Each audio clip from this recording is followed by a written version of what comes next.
السلام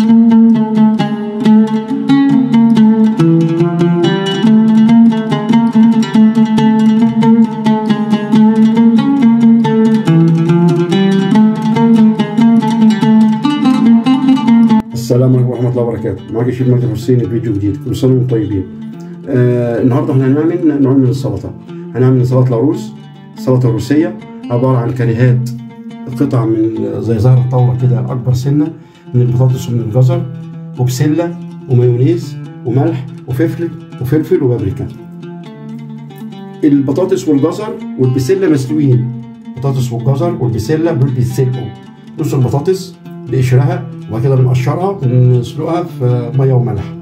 بعد ما تتسلق وبنسلق برضو الجزر عادي برضو اذا كان ميه وملح او من غير ميه وملح او من غير ملح عادي جدا يعني.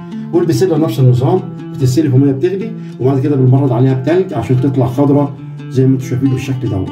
المايونيز ده احنا اللي عاملينه مش جاهز، المايونيز احنا اللي عاملينه زي ما انتم شايفين كده.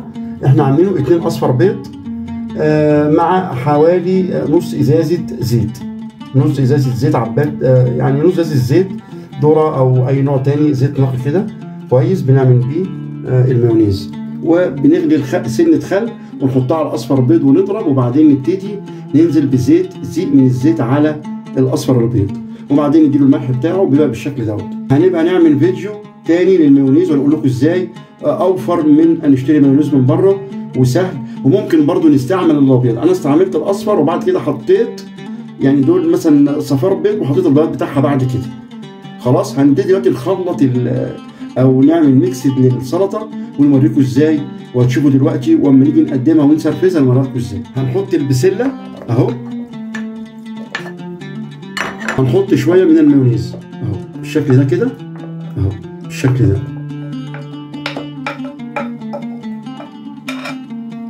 نبتدي نقلب ونحط شويه ملح طبعا حسب الحاجه، والفلفل زي ما نعوز برضو بالشكل دوت. نبتدي نقلب وبعدين هنسرفزها بالطبق ونقول لكم ازاي. كده هنعمل الكولسلو كلنا بنحبه، حتى الاطفال بيحبوا الكولسلو جدا. بيتقدم مع البرجر ومع المشويات ومع اكل كتير جدا. برضو المايونيز جزء من المايونيز احنا عاملينه مع جزر مبشور طبعا ني مش مسلوق، مع شويه كرنب متقطعين جولين بالشكل دوت، ومعانا عسل نحل وانا جايب له المعلقه بتاعته عشان ما يسكرش مني، مع سنه فلفل اسود مع سنه ملح. ده الكولسلو ودي حاجه محببه جدا. وفي الاخر بيطلع ديكوريشن عليه. بنقدم انا بقى حاجه مني انا بحط عليه زبيب على الوش، يعني هو طالع من يسرفز هتحط زبيب على الوش زي ما نحط بابريكا على اللاروس او على السلطه الروسيه. الكولسلو يعني سلطه المانيه واللاروس سلطه روسيه. دي النوعين السلطه النهارده اللي هنعملهم، واتمنى ان هم يعجبوكم. احنا دلوقتي هنحط الكرنب بالشكل دوت. واحط شويه جزر بالشكل دوت، واحط العسل، لان في ناس بتعمله بالسكر وده مش صح، وده مش صح. هو بيتعمل بالعسل النحل بالشكل دوت. برضو احط لانه حاجه سويت صور، يعني حاجه سويت صور، شويه ملح عادي، شويه فلفل اسمر، كل ده حسب الحاجه، وبقلب.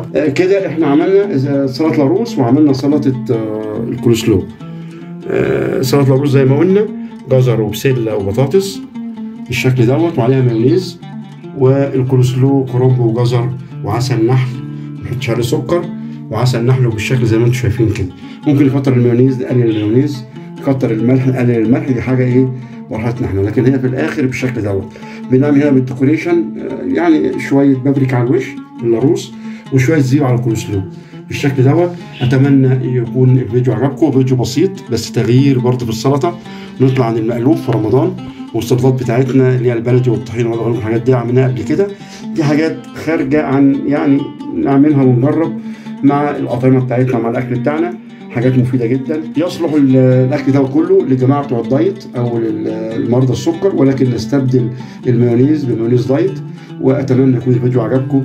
اذا عجبكم الفيديو دوسوا لايك واشتركوا في القناه وفعلوا زر الجرس، ولينا صفحه على الفيس مجدي الحسيني فيها كل جديد. اتمنى يكون الفيديو عجبكم، وكل سنه وانتم طيبين، والسلام عليكم ورحمه الله وبركاته.